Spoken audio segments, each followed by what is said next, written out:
तर नमस्कार मित्रांनो, स्वागत आहे आपलं आपल्या पहिल्या शूटिंग ब्लॉग मध्ये।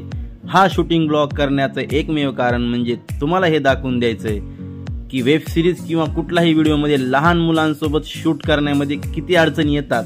त्या अडचणी मी तुम्हाला या व्हिडिओ मध्ये दाखवण्याचा प्रयत्न करत आहे। जसं की तुम्हाला माहित आहे की आपली मुक्काम पोस्ट भानगडवाडी ही नावाची वेब सिरीज आहे, तिचाच हा तिसरा एपिसोड आहे। या तिसऱ्या एपिसोडचं शूट करताना आपण दोन छोट्या छोट्या क्यूट अशा मुली घेतलेल्या आहेत। शूट तर छान झालेला आहे, पण ते शूट करताना किती त्रास झाला हे मी तुम्हाला दाखवण्याचा प्रयत्न करणार आहे। तर त्यांचे यामध्ये असे क्यूट आणि इनोसंट एक्सप्रेशन्स काही आपण कॅच केलेले आहेत, ते तुम्हाला नक्की आवडतील, तर एन्जॉय करा। तर ह्या सीनमध्ये दिसणारी क्यूट मुलगी आहे आर्या ढगे, जी की माझी मुलगी आहे आर्या विकास ढगे, जिच्या नावावर आपले हे फिल्म प्रोडक्शन सुद्धा आहे। तर या सीनमध्ये तिला सांगितलं होतं की दुकानदाराने अपमान केल्यानंतर तुला इमोशनल व्हायचंय, पण तिने इमोशनल व्हायचंय हा एकच शब्द लक्षात ठेवला आणि पहिल्या सुरुवातीच्या सीनलाच ती इमोशनल झाली, त्यामुळे तो सीन मला कट करावा लागला। तिला मी सांगितलं होतं की गाडीपासून येताना तुला हसत यायचे, पण तिने ते इमोशनल व्हायचे हे वाक्य इतकं लक्षात ठेवलं की तिने ते त्याच मूड मध्ये आलेले आहे। तर तुम्ही पाहू शकता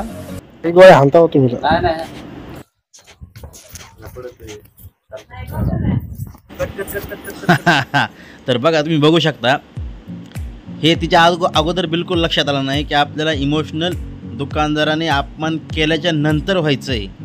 तिला बरोबर तिच्या शेवटच्या पावलाला, तिच्या शेवटच्या स्टेपला हे लक्षात येतं। बघा, आलं लक्षात। आता याच सीनचा दुसरा टेक आपण बघू, जो आम्ही ओके केला, म्हणजे आम्हाला असं वाटलं की हा आपण ठेवू शकतो। बघूया आपण आता दुसऱ्यांदा तिने कसं केलं। तसं तर बरोबरच केलंय, बघू शकता। आता आपण ओरिजिनल सीन बघू, जो आम्ही ओके केला। आली हा, आता बरोबर दुकानावर गेली। हा, आता बरोबर केलेलं आहे। आता या सीनमध्ये तिला हँडवॉश आहे का असं दुकानदाराला विचारायचंय, पण तिला तो हँडवॉश शब्द म्हणताच येत नव्हता। बघू आता ऍक्शन। एक डेटॉल हँडवॉश है।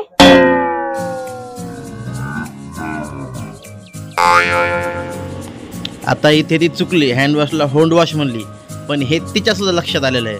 ते शेवटचे एक्सप्रेशन्स बघा आता।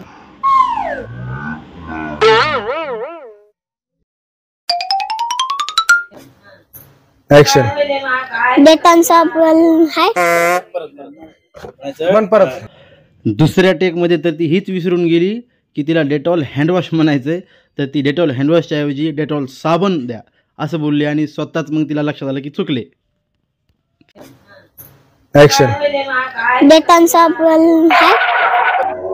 डेटॉल साबण है।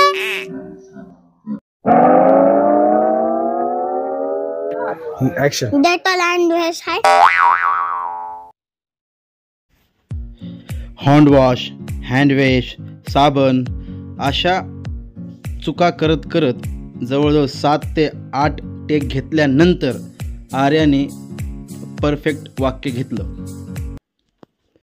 ऍक्शन। डेटॉल हँडवॉश है। ओके। ऍक्शन। हो।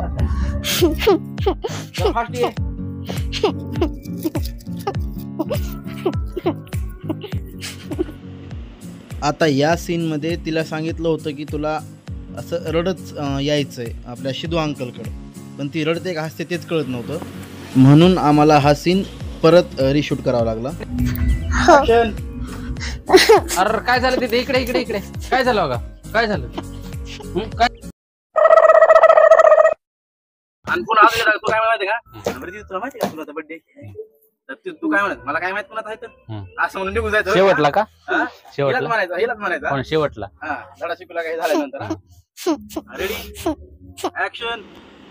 आता होतं काय की कितीही मोठ्यातला मोठा आणि चांगल्यातला चांगला अभिनेता किंवा अभिनेत्री असेल आणि ती व्यक्ती जर लहान मुलांसोबत शूट करत असेल तर त्याचीही पचकत झाल्याशिवाय राहत नाही। ते आपण या सीनमध्ये बघू. जसं आपला सिद्धू आहे तो कसा कन्फ्यूज होत आहे. खाली ऍक्शन. मला काय माहिती कोणाचा बर्थडे आहे तर. नाही तसं नाही, मला काय करायचंय कोणाचा का असा ना.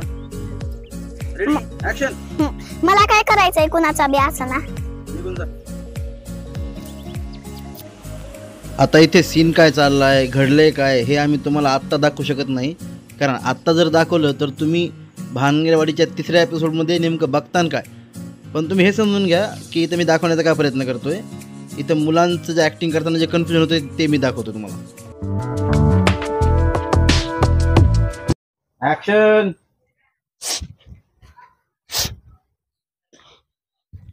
कॅमेरा कशाला बघितलं. तर ही आहे आपली दुसरी बालकलाकार आरोही बापूराव कसबे. ही आपल्या भानगरवाडीत दिसणाऱ्या ज्या ताई आहेत वर्षा कसबे त्यांची मुलगी आहे. तर तिला आपण असा सीन दिला होता की तुला रडत यायचं आहे, पण ती ताई सेम प्रॉब्लेम झाला की ती रडते का हसते ती कळत नव्हतं. आणि दुसरी गोष्ट म्हणजे तिने सीन देता देता कॅमेऱ्यात पाहिलं होतं, म्हणून हा सीन मला परत शूट करावा लागला. तर बघू आता ती कितव्या टेकमध्ये शॉट ओके देते. ॲक्शन.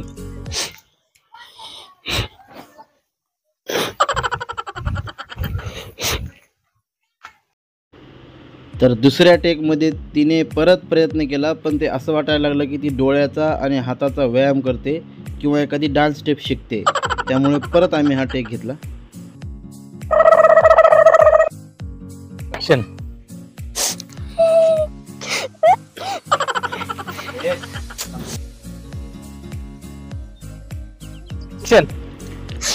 असे चुकीचे 4-5 टेक दिल्यानंतर तिने 6व्या-7व्या टेकला हा सीन दिला जो मी ठेवला.